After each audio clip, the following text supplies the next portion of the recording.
குழந்தைங்கலாம் இஷ்டப்படுற மாதிரி மினி ஆப்பம் எப்படி செய்யறதுன்னு பார்க்கலாம். ஒரு கப்பில் ரைஸ் எடுத்துங்க. அதே மாதிரி 2 கப்பு இட்லி மாவு எடுத்துங்க.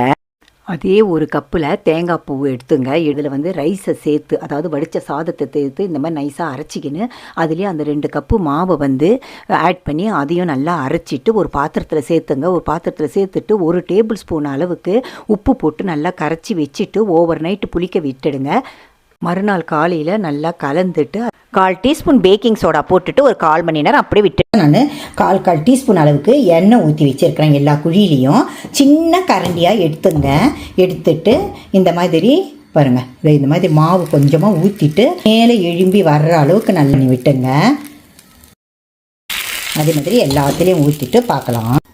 ஃப்ரெண்ட்ஸ் பாருங்கள், எல்லாம் நல்லா வெந்துடுது பாருங்களேன். இந்த மாதிரி இப்படி வச்சுட்டிங்கனால உங்களுக்கு அழகாக வந்துடும். இட்லி மாவு, உங்களுக்கு இட்லி மாவு இருந்ததுனாலே நீங்கள் அழகாக நீங்கள் இந்த மாதிரி ஆப்பம் சுடலாம். பாருங்கள் ஃப்ரெண்ட்ஸ், எவ்வளோ அழகாக கிண்ண மாட்டம் இருக்குது பாருங்களேன். ஓகே, நெக்ஸ்ட் வீடியோவில் பார்க்கலாம்.